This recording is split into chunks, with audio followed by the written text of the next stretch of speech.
We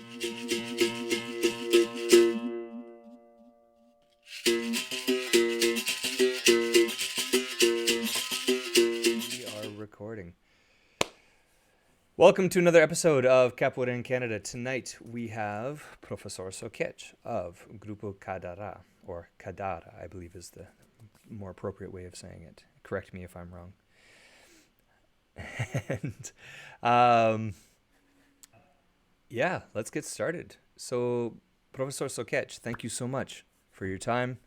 I know with everything going on, we're all trying to keep busy. Everybody's running online classes, and you've just jumped off an online class to and back online with me. So thank you very much.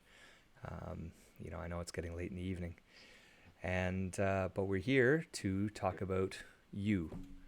And what we'd like to know is, how did Soquete discover capoeira? When did it happen? And tell us your story. Great. Okay. Well, first of all, thanks for allowing me to share my perspective and my story. I like the whole concept of what you're doing. It's really good. So I've been what I guess you could call a lifelong martial artist. So like my martial art journey started back in 1986. When I was like 11, and I started doing a Zendu-kai karate, which was like a Goju-based karate with a lot of freestyle kickboxing in the way they did their sparring and combative training. In 1989 till 1982, the karate school had moved away. I was training in a place that was like a church hall that was like 5 houses down from where I grew up. And then they eventually moved away, and a couple of months later, this Taekwondo school came in, and to me, it was all just the same kind of martial art. And I remember I was like 14, and I sat in to watch a class just on my own because I saw people in uniforms and walk down the street to take a look. And I sat there as a cocky young kid, and I watched like the first half of the class. And then there was a moment where the kids were being taught like the Taekwondo version of Martelo Cruzado. Mm. Sitting there, and I'm like, I can do that. I'm pretty sure I can do that. And I must have had a bit of a cocky smirk on my face. And the instructors looked at me and they were like, "You think you can do that?" And I was like, "Yeah, sure." And I got up and did like 3 in a row, boom, boom, boom. And they were like, "Okay, so now you're going to stay and do the rest of the class." Um, and so she basically, it was a female instructor, and she put me through the paces. Like she put the whole class through the paces. So I think she was looking for my quit, Ah, but yes. I didn't seem to have a quit. I was just, what can I do? What can I do? I grew up in a pretty poor family, one of 5 kids in Brisbane in Australia, living like a single parent with my mum like on welfare most of the time. So the martial art, the karate, was like the one thing that I had that made me feel like I was me, that made me feel whole. So when the first karate school moved away, I was devastated, and I didn't have an outlet for my individuality. And then this Taekwondo school, this lady, she put me through my paces, and I remember one of the parents of one of the other kids at the end of the class, she was like, "He's good. You should keep him." And then she came and chatted to me, and I was like, "Look, I can't really afford to train because we have this situation." And she's like, "I don't care. I just want you to come." And Nice. I was like, "Okay, right." That's mentorship. That's an influential human being that wants to make a difference. To me, Absolutely. that's a Yeah. huge factor, and like it's something that still resonates with me today. And I trained with her until 1992. The irony was that the karate school, I got to like a brown belt with a black tip, and then the school moved away before I got a chance to hit that black belt. And I Mm. was like, Yeah, it can be heartbreaking because you're like, yeah, I'm right there. because we all have goals, right? Of course. And as people who live in the Western world, we kind of want things a little bit more now, and we work towards things. And I missed out on that. And then Cheese Advanced Taekwondo, it wasn't like one of those like WTF, everyone wears pads and you bounce around kind of Taekwondos. It was very like Taekwondo was originally based on like a combination of Kwarang-do and Shotokan karate. Hmm. So this style of Taekwondo was leaning more towards the Shotokan style. Um, and I trained with them until 1992, and then I had the opportunity to join the Australian Navy and become part of the military in Australia. And the acceptance date for me to start recruit school was literally like 3 weeks before I was supposed to have my black belt grading for the Taekwondo school. So I took that opportunity and missed the other. Mm. Then I went and served in the Navy for a few years, and I started boxing. Did a lot of boxing when I was in the Navy. Actually, I boxed in high school as well, in a school sport. So I was really just a huge fan of martial arts. And in '94, I got out of the Navy, and between 1994 and '96, I kind of did a little bit of partying because you're in your early 20s. Um, I was I was I was really into kickboxing. I did a lot of kickboxing. And then in 1996, I saw the movie Only the Strong. I still vividly remember seeing it on the shelf in the video store, VHS. And I was like, this looks interesting. And I went home and watched it, and it changed my life. But 1996, as everyone else who says that this was an influential factor in their reasons for starting, there was no internet. We had yellow pages. So finding a school took about 3 or 4 months of me spreading the word out to everybody I knew that trained in some kind of martial art or some kind of athletic endeavor. And I was like, if you ever see this, let me know because I want to train it. And then one day at work, I was sitting in the lunchroom having a cup of coffee, and the guy slaps a fly down on the table. He's like, "Is this what you're looking for?" And it's a picture of this dude on one hand holding his leg in what we all know now as Al Bachito or Yeah. Bijaflor, Yeah. and he was in front of the Sydney Opera House. So it was beautiful, and he Uh, was wearing like these three-quarter short pants with the candy stripe look, very like Bahian capoeira. yeah. And I was like, yes, absolutely, that's it. And I was at class that night. I had a class that day. I rang the guy. I was like, man, I got to come in and train. Having had so much previous martial art experience, the kicks and all that kind of stuff was relatively easy to understand. Mm. And then we start doing this negachivas and holes across the room, and I'm getting dizzy, and I'm like, what is this? Why? And I knew I had the context of the movie, but my martial context was kind of struggling to really understand it, and it was a challenge for me to get a lot of that element of the movement. And then learning the music and learning to sing, and my first teacher was really highly skilled in acrobatics, in music and culture, but he kind of lacked some of the martial expertise that these days a lot of capoeiristas are accustomed to receiving. So I trained with that teacher until from February '97. So again, like yesterday, I made a post because it was the 24th of February. Right. Yeah. So Congratulations, yesterday by the was, way. thank you. It's a start, I keep saying. Yesterday was 24 years. This month is 24 years training capoeira. So I started February '97.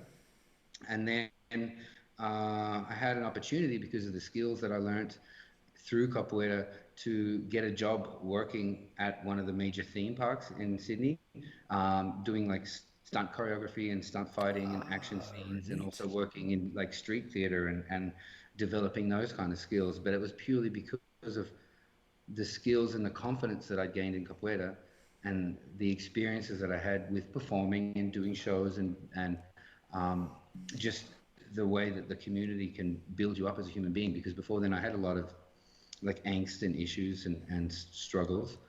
Um, so I started working in these theme parks, doing stunt shows, and then in 2000, I had taken a couple of months where I didn't have a time opportunity to train capoeira, and then one of my buddies came over to visit me at the theme park, and he's like, "Dude, there's this new master in town. You got to check him out." And I'm like, "Okay." And so he had come to do shows, which is basically the diaspora of capoeira, especially from like the 80s, 90s, and 2000, even in the 70s in Europe. The diaspora of capoeira came through shows and performance and folklore productions of Brazilian culture. So he had an opportunity to come and do shows. So he was like, all right, well, I'll do some shows here. He'd done some other traveling. He was trying to save money to build his academy back in Rio. So while he was there, he decided to teach for my original teacher. just to make a little bit of extra coin. Yep. And I went to do a class with him, or I just went to see him. And the same kind of thing happened that happened with this Taekwondo school. He's like, "What are you here for?" And I was like, "Oh, I used to train. I've had a couple of months off, but I really love capoeira. But I don't have any money to pay for class. I'm just gonna sit and watch." And he's like, "Tell me, do you love capoeira?" I'm like, oh, "Man, it's so good." And he's like, "I don't care. Just do the class." He's like, "Just train, just have fun, Yeah. and we'll see how it goes." So I joined the class and trained, and from the moment I finished the class, it was like a revelation. It was like my first teacher was teaching with the skills and understanding of teaching and the martial side of like a elementary school teacher. Mm. And I just met a university professor who was giving me evolution and details that I felt were lacking in the first school. So even when you spoke to Pirata, he said the same thing. When Mystery Peninha came along, there was a lot of shifts in the details and the evolution of the art and the understanding of the martial side of the art and the details. So when I met Mystery Cicatriz, straight away I was like, wow. And the first class, we're doing like an ab set, and he squeezes us all up, everybody side by side, and he's like, "You're gonna start doing crunches." And there was like 12 of us in the class, and he's like, "Now I'm gonna run across your stomachs during the crunch." And I'm like, "What? Oh man, are you kidding me?" So we're doing these crunches, and then every like 10 seconds he would run across everybody's stomach, and then run back the other side, and then run back again, and you just had to stay strong. And I was like, "Oh my God, this guy's a beast." Yeah. Um, and so he eventually had some things go on where he decided to stay in Australia. And he started his school in like 2001, 2002. And I started training with him just after his first Batizado had happened. So like late 2002, I'd been training with him while he was at the other school. And then again, like my ex-partner and the mother of my first two kids, they kind of had a little bit of an intervention, and they were like, "You've got to stop training. You need to be here for your kids," and all this kind of stuff. It was very odd. So I'd had like another like 8 months off. And then when he started his own school, all my friends from that school had gone to join him, and they were like, "Dude, you got to come and train." So I started training with him 5 days a week, 6 days, because most of the times he'd have a Saturday class. Nice. And I was driving like 300 k's a week just to get to his classes because I wasn't living too close. And Monday I would drive to the east side of town. And then Tuesday I would drive to the west side of town where he had class. And then Wednesday I would drive to the north side of town and then back and forth. And so I was literally driving all over the All city over. to get every class I could with this guy. Yeah, yeah. Um, and so in about 2004, he had to go home for a couple of months. And he was like, "So I really want you to look after this particular class, this Thursday night class and this Friday night class while I'm gone." And I was like, "I'm really not good enough or ready enough to teach a group of people." And he's like, "Look, I have to go home. My mum's not well, and I just need someone to cover the class for like a month." That's And I was like, that's "Okay, that can okay, feel like a big yeah, it's a big demand on you, but at the same time it's an honorable request at the same time. Or like it's just yeah, that feeling of like he's putting my trust or putting his trust in me to be able to carry this on. That's huge. That's yeah." awesome. So it was daunting, uh, but I took the challenge and I took the responsibility, and I taught. I think he was ended up being gone for like 2.5 months. And when he finally came back, he was like, "I want you to teach today. I'm just going to sit and watch. I want to see how you went." And I'm Mm. like, "Great, because that's what I need. Extra pressure." It's Um, yeah, so he sat and watched, and I taught this class as technically and as well as I could, and tried to keep it fun and tried to keep it, all the things that we expect from a good capoeira class. And afterwards, he was like, "That was really good." He's like, "I like the way you teach. I like the way you deliver my information." He's like, "Let me do you a deal." He said, "If you come to my house in the afternoon before class, we can train together. We can work hard. We can get some stuff done. And then on this day and this day, I want you to take over these two classes, and I'll come and watch, and I'll come and join in, and I'm just going to mentor you in the teaching process and help you out." So I was like, wow, what a great honor. And when I started visiting his house training, it ended up being more than just capoeira. He started teaching the batucada and he Mm, started teaching other elements of the culture and the history. And he's like, these are really important things. He's like, if you're going to teach and you're a gringo, he's like, you're going to need to have as much diverse skill and understanding of the culture and the art as possible. And I was like, yeah. okay. So yeah, I did that for the next bunch of years.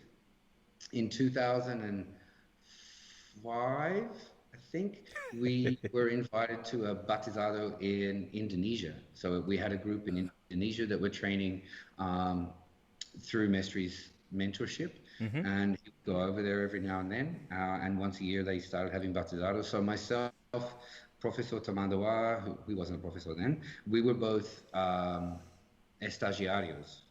We'd had a change in the belt systems in 2003, 2004, where we went from the old Cordell system to a new Coras system. Mm-hmm. So I know the same kind of thing happened with Males here. They had changed in their systems as well. Um, so when we changed, myself and two other guys, he was like, "I'm gonna make you estagiarios," and I think I stayed that for like 3 or 4 years um, before he finally made the change. So we went to Indonesia, and there I got to meet the Mestre, who was the founder of our group at that time, and another Mestre that had come from Brazil, Mestre Coelho. He was an Angola Mestre, and that was my first real experience with Angola. Um, and then we came back, and 2006 was my first trip to Canada. I had my graduado corda by then, and I was coming to marry my wife, who I'd met in Australia, and she was a capoeirista, but her family is in Canada, and she was from Scarborough. She grew up in Scarborough. Right So I on. came here to have the wedding and get married, and I'm like, well, I absolutely need to go find a capoeira school to visit. So I discovered Capoeira Malês in Meshulua and came to visit my first class in Canada in 2006. And interestingly, I just noticed that one of the other capoeiristas, Tiana from Capoeira Camará, posted a blog article today About saying that Dover Dover Courthouse. Yes, getting close, and that that's was where I did my first. our home, for a long time. So yeah, I was sad to see that because even I have a memory like the first time I came to Canada and did a class, it was in that space. Mm-hmm. And I think it was just as they were prepping for a batizado here. So I walked in and Mestre Lua is like smashing a tambor or a atabaki, playing this amazing like candomblé, like Afro-Brazilian rhythm. Yeah. And Oh, they were 2006. running the Yeah, we dance did. choreography to the thing. Mm-hmm. It was, I was like, wow, these guys are Yeah, legit. we These put guys did a lot of late nights into that batizado in prep work. yeah. A But lot of I night think I've seen nights. a video from that too. It's really, really good. Mm-hmm. So yeah, I visited a couple of times when I was here then, went back to Australia, kept training, kept teaching, had a few of my own classes well and truly by that stage. In Australia, to get your like to be legally and legitimately teaching martial arts in Australia, you need to have a level one sports coach qualification from the Australian Sports Commission. Okay. So there's a thing called the Martial Arts Industry Association in Australia that runs these courses, and they have to qualify you, and you have to send them videos of your teaching class, and you have to do a course, and you have like hours and hours of filling out forms and like tests and questions and answers and stuff. It's actually a really good system. So I did that in 2004, and then I ended up having like quitting my day job and starting like a business through a government-funded program. So I was teaching capoeira in like high schools and after school activities kind of things, as well as running classes. Nice. 2008, I came back to Canada again, did another bunch of visits to Malaise, and again, great classes, great experience, so much respect for Mestre Lua. And then in 2010, my wife and I had our second born son, and we decided to move back to Canada because her family here is quite large and supportive, and like it takes a village to raise a child. So we came here in 2010. I spent a month in Brazil in October of 2010, where I received my instructor's quarter and had my first experience in Brazil. One of the things I did is I spent 2 weeks with Mestre in Belo Horizonte, Mestre Binha, who was part of our group back then, working with like projects in schools, teaching capoeira and using capoeira as a mechanism for empowerment with kids who are underprivileged in Brazil. So it was amazing that I could demonstrate to them that Mestre Cicatriz had worked so hard in his capoeira, in his training, that he then got to travel the world, and then he's positively influenced me, and then I'm coming back as a gringo who has a reasonable amount of skill as an instructor, and passion for the art, and then I'm getting to share it back to them and show these kids that if you really apply yourself to something, there's an opportunity, or there may be opportunities for you to make a better version of the possibilities that you have in your life. Absolutely. Uh, Yeah. and so when I came here, I decided, well, if I'm going to come here and we're going to stay, then I should start a class. Um, I'm a huge fan of my mystery, and as much as I was a fan of Mystery Lua, I'd done a bunch of classes in 2010 when it got to like the time for me to make that decision that I was going to start teaching. I had to sit down with Mystery Lua and I was like, look, I'm going to start a school, and I'm going to start it way over in Scarborough. There's no other schools here in Scarborough. Um, I don't want to tread on anybody's toes, but as much as I love visiting and training, I'm going to have to stop regularly training here because I need to establish myself Right. and my brand, or our group and our brand. So one of the things when you come from another country and you start teaching a group is that you lose all the people that have helped you to get where you are, because you're nothing without your training partners, right? That's true. Yeah. Right? They say iron sharpens iron. I think that's the term. Mm-hmm. So when I decided in March 2011 and I actually started running my own classes, then I knew I was going to have my game and my skills decrease a little because I'm not going to have that high level interaction. Right. Yeah. You don't have someone at your level to keep pushing you or a little bit higher than you to kind of pull you a little bit at Yeah. times, right? I get it. And yeah, so the only opportunity I had to keep any kind of reflex in my game was to visit harders and visit groups and get out into the community and not only let them know that I'm here and I'm starting a school, but also get to play some games and get to have some fun and get to share in the energy that already exists in the Canadian Toronto community. Yeah. So that was my saving grace. Like if I had have moved to a town where there's no capoeira at all, it would have been even tougher. I can imagine. But yeah, we continued to teach our classes in a couple of venues. Had our first batizado in 2012. In 2013, our mestre and his mestre had decided that we should separate, and politically sometimes there's issues, and the evolution of the art happens sometimes uh, between the levels of the stuff being taught. So, from father to son and so on and so forth. So by the time Mestre Cicatriz's level of skill and understanding in Mestre Lotar, it was very, very different from the head Mestre who was running the school. And he wasn't choosing to evolve. He wanted to keep his ways. So Mestre had just said, look, we're going to go start our own school. So we started another group name, but I've always had the same lineage. 2013, on December 21, we started Kadara Capoeira. Mm-hmm. When choosing a name, right, for a group, it's hard. And to be honest, I think like Malaise is a great name because it has such a rich cultural history for those who understand what it means and who the Malays were. So when we tried to come up with a name and we're trying to think about artworks and designs, there's a Yoruba word, Yoruba people from Africa that were taken to Brazil. A Yoruba word for destiny is Kadara. Ah, okay.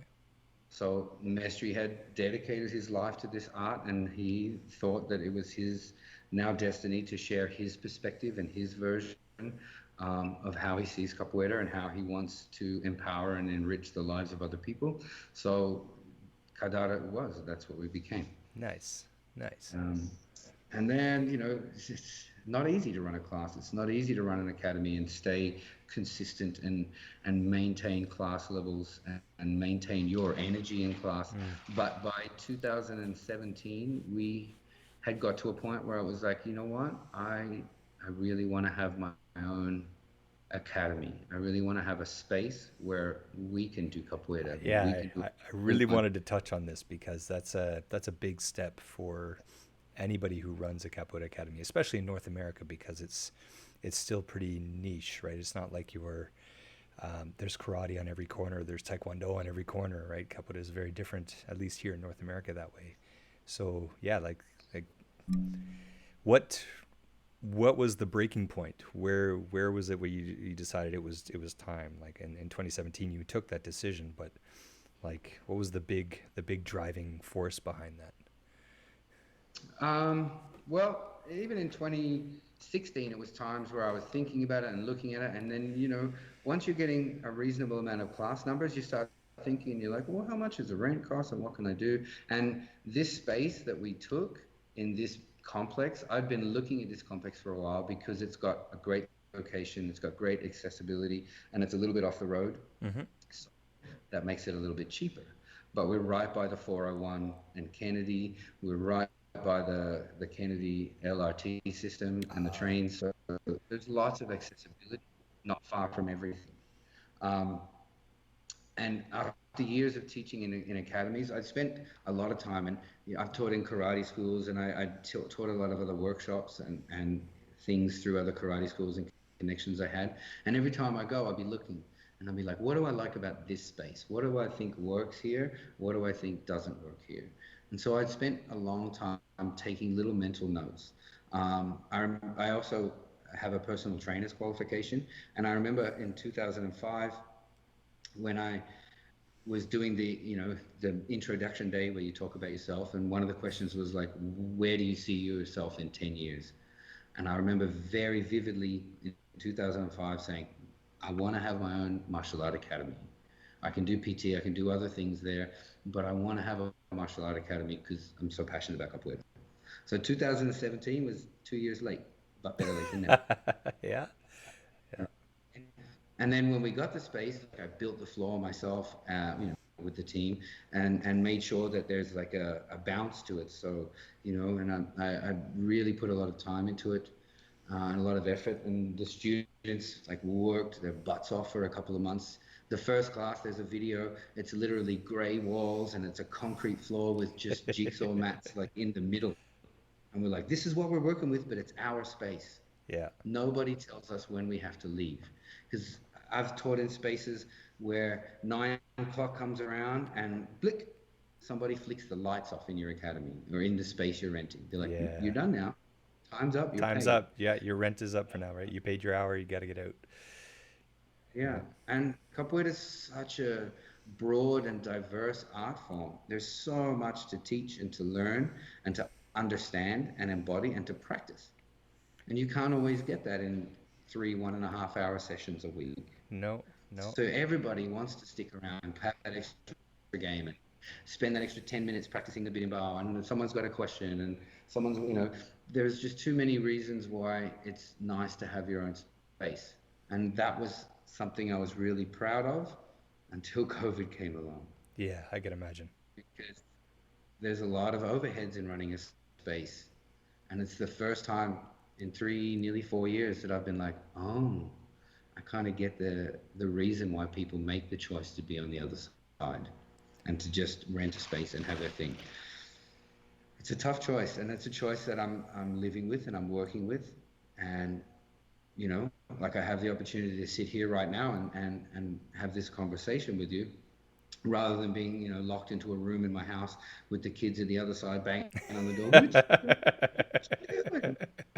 So I love it and I appreciate it, but it's definitely a challenging time.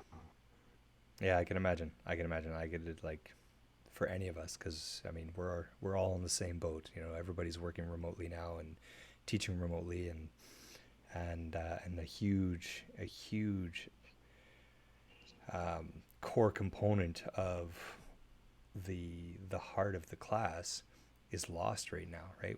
Without having everything you talked about, you know, being able to just linger and socialize after class, or practice some music, or even just have a class where everybody's feeling really good and you guys decide to have a holiday at the end of class, and it just keeps going and it just keeps going until people are like, you know what, I really should go home and go to bed. Yeah. Right? You Yeah. know, And especially like come event time, right? When you've got a Friday night workshop yes, and you're like, okay, so we go for an extra hour today. It's all good. that's right. Nobody's trying to push it out. You're the one in control of the lights at that point, right? You can decide. So, which is Yeah. fantastic. That's awesome. I mean, I know it's tough right now, and I can't imagine, because like most people in my situation, you know, I have my day job and that, and teaching here, I was renting hourly out of a studio, which all of that is just been put on hold until who knows when, right? At this point, hopefully, you know, not much longer than September this year, if we're lucky. But we'll see how that goes for everybody, right? And so we can get back to some form of normalcy, which will be it'll be so nice. I can only imagine what the first open Hoda in Toronto is going to be like when it actually happens. We're all going to be so hungry. Yeah. It's going to Yeah. be. I think it's going to It be. better run for a while. It's gonna. Yeah, we're gonna need like. Yeah, we're gonna need a long time. Probably 4 or 5 hours, and it's just gonna go and go and go because people are gonna be so hungry to play and so hyped up. Let's You've talked a lot about your history and where you got started and how you started your academy in that. With your time in Canada, um, do you think here in Canada that has Capoeira evolved in Canada in comparison to other places you've been since you spent your time here? Has there been like, is there an influence on Canadian perspective on capoeira, and has it changed things a little bit here, or is it molded capoeira in a little different way from your perspective? Okay, so to give some context with my travels, I've trained and played capoeira and taught in some of these places in Australia, in Indonesia, in Singapore. My first batizada with Mestre Amen and Mestre Usado. Mm-hmm. So I had an opportunity when I was working in the theme parks to go and do some promotional work in Singapore. And so I looked up Mestre Usado and did a couple of classes with him. It was great, and he's a huge, important piece of the modern history of capoeira. I've played and trained in Hawaii. I've had 4 trips to Brazil now, I think, um, and in the U.S. and here as well. I think capoeira, she is an entity unto herself. She grows and she evolves through time and has for many hundreds of years. The influence on the art, I'm not sure if there's an influence on the art, but there's definitely an influence, or there's been an evolution in the art, but the influence, I'm not sure uh, if if the art is being influenced by other places, then the teachers in those places are maybe not being true to the art. Does that make sense? No, Because that's a the very fair really statement. important thing people say, right, that especially an Australian guy teaching an African descended Brazilian art form in Canada, like it's very important to preserve the art. And you'll hear Mestre Lua, and every time there's a big event, all the mestres are like, we need to preserve it. We sing in Portuguese, you know, classes are languages in Portuguese. We can't allow the art form to be diluted. Yeah, for sure. And I think that that's a really important thing. The art has absolutely evolved, and there are elements in the beautiful thing about even the evolution and the history of capoeira. It started in Bahia, in Sao Paulo, in Recife, and in Rio. And each different place it grew, it was influenced a little. I saw a great workshop with um, one of the mestres from Capoeira Brazil, and he was saying that in Rio, uh, capoeira there was influenced by savate, which is a French kickboxing Yep. form. Yep. And savate as an art form, it grew and evolved on the ships, and they would drink and then have kick fights, right? So a lot of great kicking, but they would hold on to the nets because it was They're on ships the were boat. moving Yeah. a Yeah. lot, right? But so the kick points in savate are really high, and the hand striking points are not. Well, capoeira was influenced in Rio because of so many ships coming to the dock, and I guess, and this was a mestre from Capoeira Brazil who said it was definitely influenced by Savat. So it grew with a more martial element there. And maybe in other areas, I know in Recife, the cultural and the music in Bahia, those areas had a greater tourist attraction in the earlier days. So capoeira grew with, and a greater number of African people being there. So it grew with a greater influence from Candomblé, from other African cultures, and grew with much more focus on music and the culture and the dance and the art. So uh, again, the influence happens and the evolution has happened in many different places for many different reasons. And, you know, there are some groups that have amazing music, and there are some groups that have amazing floreos, and there are some groups that have amazing martial relevance. And slowly the groups have elements that permeate into other groups, so the art evolves in different places with different focuses. And if a particular focus is attractive enough or interesting enough or challenging enough by other groups with other focuses, the really good stuff becomes integrated and it grows and evolves. So that's why I say, like, she as capoeira grows and evolves in her own way. But the important thing is to maintain the roots, where she comes from, why she exists. So the influence that you might say that comes with capoeira in other countries might be an influence on individual teachers and individual capoeiristas and artists who come here because they find that the culture is different, and as capoeiristas they have to accept the situation and find a way to adapt, Right. right? So the individuals might adapt to the situation they're in, but I still don't think the art herself is being influenced by a particular country because of its culture. Yeah. We're so in this case, I guess another way of putting it is to say that at least here we're because probably a good way to, at least from my perspective, is to say that like we're always talking about the roots. We're always reminding of each other of these things, about its African roots, about the Atlantic Passage and slavery and how it how all of that led to the creation of capoeira and then its evolution over 400 or 500 years now. You know, and I think because we are always engaging in that, I think we're reminding each other not to forget about these things. And the language perspective, I mean, think at least for me, because it's been probably one of my biggest challenges over the past couple of years, is taking on and learning and to speak Portuguese has, you know, without it, I think a lot of people, if they don't take the time, there's a whole another understanding and a whole other connection that's lost if you don't have an understanding of the language and being able to know what's being sung and understand the message, and even to take that message and understand that, you know, those words, don't take them literally and try and look at it from um, it's a metaphorical perspective, on a situation. And at least for me over the past couple of years, that has changed my perspective on things, at least, and when it comes to being on a hodo or just listening to a song, and now this song, now I remember that one, this is good for this situation, or, I like this song because this is what I might sing to a particular person as a message to them, you know, in one form or another.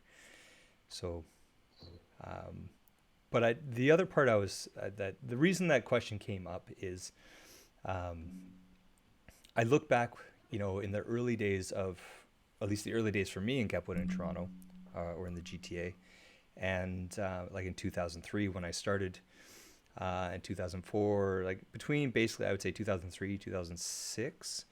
The community here was different. We certainly didn't have as many academies in the GTA at the time, but the community was different. And um, after my hiatus, when I came back, to see how things had changed and how the groups had really come together, despite whatever flag they were carrying, it didn't really make a difference, right? But in the GTA, how there was just this greater camaraderie between all the groups, and it really blew my mind, right? And I know there was a lot of work between you and Contramestre Camara and Contramestre Falcão. Um, Professor Camaleão, I think, had a hand in that as well. And Professor Sassi, of course, cannot forget about him. And I think there was that work that kind of um, changed how groups interacted a little bit, you know. And that's where, at least in our area, in our region, I think that's where I see kind of where how capoeira has evolved, at least in Canada, from my perspective, if that makes sense. Yeah, yeah, no, it makes sense. So the art form not itself evolving, but the scene Yes, evolving and exactly. the community evolving. Absolutely. Yes. Uh, you know, um, it's a thing where sometimes you know we're bred to have certain beliefs from a young age, and then sometimes when that first generation reaches an age where they're like, let me just share some of my own thoughts and let me just see what everybody else thinks, and maybe we can work together and we can put aside previous beef and previous issues, and maybe, like I said, iron forges iron. The more people we play, the bigger, the harder, the Yeah. more fun it is. you know Mestre Tabora had this great conversation about, you've got your community is like a park, and everybody has their own little houses in this park area, Mm-hmm. and you got to tend to your house, but you also have to look after the park in the middle where everybody comes together. Otherwise, you're going to have problems. And Mestre Lua is one of those people who, from the beginning, was always like, I don't care. Let's just play and let's get together and let's have fun. And he was so welcoming. When I came, he was like, come in, train. And even when I had that conversation, he was like, you know what? If you just want to train, just train. Like that kind of open uh, invitation and that kind of open mindset is a catalyst that helps to set that course in action.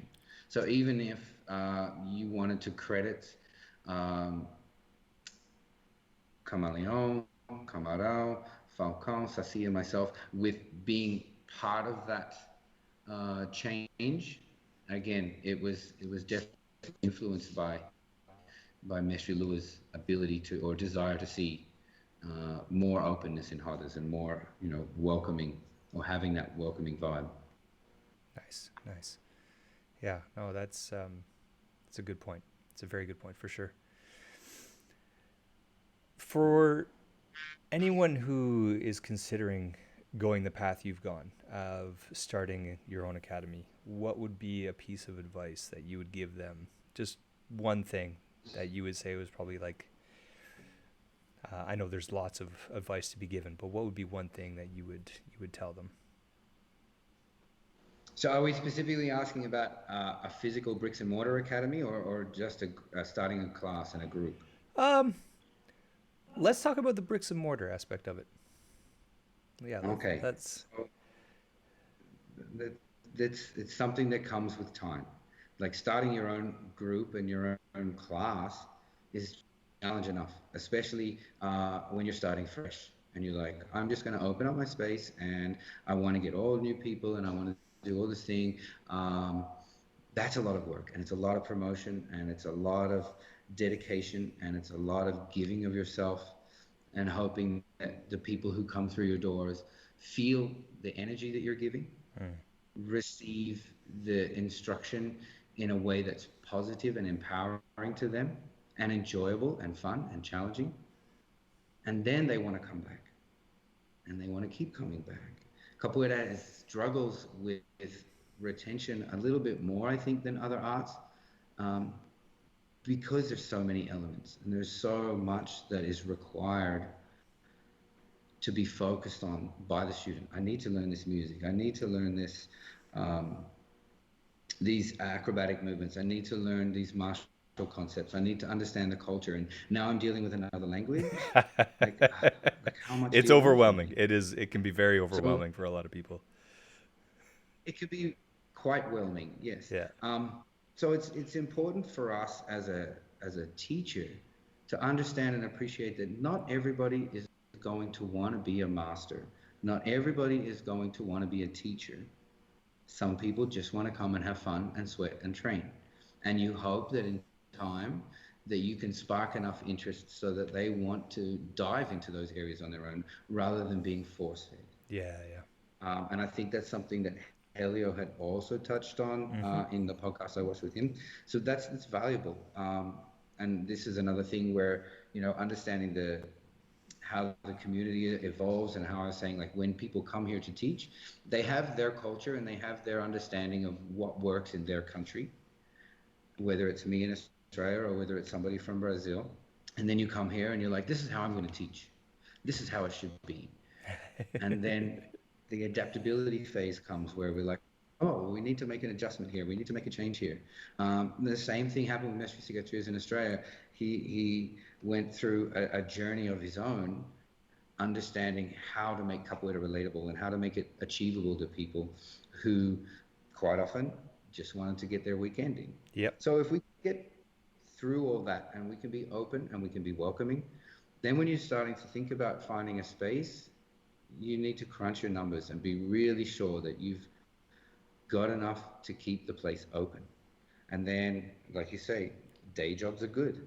Mm. There are some capoeira mestres who are jiu-jitsu black belts and have 5 other sets of skills that they can teach a variety of different classes, and that allows them to appeal to a few different niches. Right. Capoeira is still very new, and hopefully with capoeira in popular culture getting bigger and bigger, and you know that scenes in that new Warrior show that just came out with Yes. Bahouzine, and having Latif Crowder in The Mandalorian. Maybe we get to see a few more capoeira moves. I know there were capoeiristas here working on Titans that were teaching like albachitos and macacos for fight Ah, choreography. I've nice. seen in capoeira in I have kids, right? So we watch a lot of super in Stargirl. I've seen it in a bunch of different things. So people are seeing it as a physicality and need to understand it as in its context. But um, getting that space, knowing that you've got enough people to pay it, and then yeah, if you have a day job, I had a great day job. I was working for the last 7 years in high schools across the north of Toronto, teaching women's self-defense and anti-bullying conflict resolution courses. So for the last 7 years, between 2 and 3 thousand kids a year, I get to spend a week with a couple of different groups, and we run through all the physical self-defense concepts and theoretical self-defense concepts, and then we give like affirmations and try to do things with the concept of empowerment. And it was an amazing day job. And then COVID hit, because a lot of that day job was paying bills here. Yes. And then when COVID hit, academies locked down, schools are locked down. I was like, no, what do I do now? But you know, we're hanging on. So, but having a day job, because capoeira is not going to make you rich. You're not going to have. There are very few capoeiristas in the world that live solely off capoeira and are doing quite well, right? So you need to decide why you want to do this, whether it's an academy or whether it's just a class. Like, what's your reason? What's your motivation? Right. What's your passion? And you know, because I've seen, and it breaks my heart. Some people teach because they want to be the teacher, because they want a position, because they want that notoriety, and they want to command that respect. Well, respect should be given. It should be earned, Should be earned. and Yes. I think that it comes from your personality. So if you want to teach just to be the teacher, look inside yourself. Then maybe having an academy is an expense you can't really dive into. Yeah, But if you that's want to empower, that can be a shallow pool, right? yeah, Right. yeah, especially again with capoeira not having, because you could open a Muay Thai school and start promoting a Muay Thai school, and you're going to get people. Brazilian Jiu-Jitsu, anything that's, you might see it in a UFC or an MMA event, Yes, yeah. people want to train. Capoeira doesn't have that allure. Capoeira outside of Brazil, the diaspora of capoeira has always um, drawn people who were interested in the art and the culture and the music and the movement. They didn't come to capoeira because they want to fight. Right. If they want to fight, there's 100 other karate, kickboxing, wrestling, jiu-jitsu, aikido, whatever you think works. You know, Um, I was thinking about that too, right? Like is and comparing, you know, not just capoeira but other I would call them traditional martial arts. Like for me, it was Hungar Kung Fu growing up, you know, um, awesome. and uh, we had, you know, I had a pretty, it was similar to you. It was kind of my home away from home as a teenager. You know, it was the place to go. Um, and but there's so many, I'll call them quote unquote martial arts academies out there now, but to me they're not really martial arts. To me they're just teaching fighting systems. They're not teaching martial arts. You know, and I the difference between the two is that connection that we try to maintain, you know, with the history, with the music, with the culture and all that. That makes it a martial art. There's that completeness to it. You know, it's not all scientific. There's a romantic, artistic portion to it as well that creates a balance, in my mind at least. You know, and it's different, and we, you know, and it's, we need to be careful not to lose that. Absolutely. Hungar, hey? I Yeah, yeah. used to work in stunt shows. One of my buddies, Regine Burmeister, did Hungar and Wing Chun. And he taught me, I think it was called the Kung Lik form. I don't know whether the names are the same, but it was fun. Yeah, but that's a perfect example of a martial art, right? So I've always, and people give me slack for it because sometimes they don't want to be categorized in certain ways. Mm. But I say that you have martial arts, and then you have martial sports. Sometimes it was a martial art and has been evolved into a martial sport. Yep. Then you have fighting sports, Yes. and then you have combat systems, Which you're okay. Well, probably like you're right? thinking more policing, military type combat systems. Yeah, Yeah. like I'm going to kill you because you want to kill me, Right. right? My objectives and the set of outcomes that I'm looking for are very different in a combat system than they are in a fighting sport, For sure. right? And the objectives are quite more brutal in a fighting sport than they would be in a martial sport. Yeah, yeah, yeah. So then you've got martial arts that have a That's an great, excellent way to break it down for sure. Oh, that's a yeah. good So perspective. know where you want to be Yes, is a good thing, and making sure that if that's where you want to be, that you can preserve and promote exactly that, and not dilute it into something else. yeah. Oh, that's good. That's good. Tell us about one of your most memorable or proudest memories that you've had within your own space, within your academy. Within my own, Yeah, the day Mestre Cicatriz arrived here for our Batizado in 18, I think, wasn't it? 2017, 17 or 18? 17, I think. And he walked in the door and he just looked around, and I'm like trying to give him the whole, and here's the storage room I built, and look, this is where we keep the bike stuff, and we put in the mirrors and we built the floor, look, it's bouncy, and just the look on his face like, you did it, good for you, I'm really proud and I'm really impressed. And at that time it was the first full-time academy for our group anywhere in the 6 countries that we existed. Nice, So for nice. him, he was like, one of my boys is really putting the time in. He's really putting the effort in. Now we have two other ones in Australia that are full-time academies, Fantastic. Professor Mandois and Instructor Trovão. So kudos to them. They're doing wonderful work over there. And it's funny because they're, you know, Tamandawa and myself and Serpench are and Trovawa are the old guard from our group back in Australia. And I think when you were talking to Pirata, he was like, you know, and same with Contra Mr. Camarão, you know, saying like how many people from the old days are still around. We still have a good like 6 or 7 guys who are from the first days with Nestry's classes, still out there working, teaching, and sharing, and loving the art form. So that's a tip of the hat to Mestry for keeping us all empowered and motivated, Awesome. you know, and preserving the art. Awesome. That's cool. Listen, I know it's getting late for both of us. I'm sure you want to get home to the kids, or they're probably all asleep by now, but Yeah. they should be, right?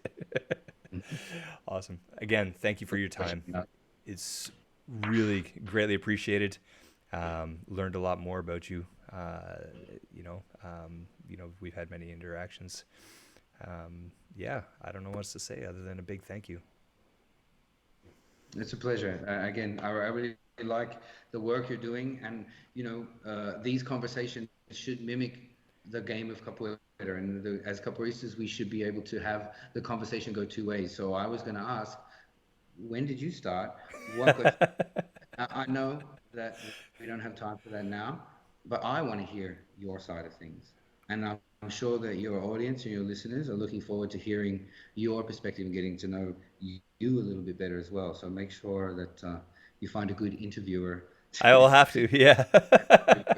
And it's I'll important. I'll That, keep you on the you know what? list. I'll keep you on the list just in case. Awesome. Awesome. All right. Boa noite. Have a good night. Boa noite. Stay safe, Nada. and we'll talk to you soon. Awesome. Thank you again.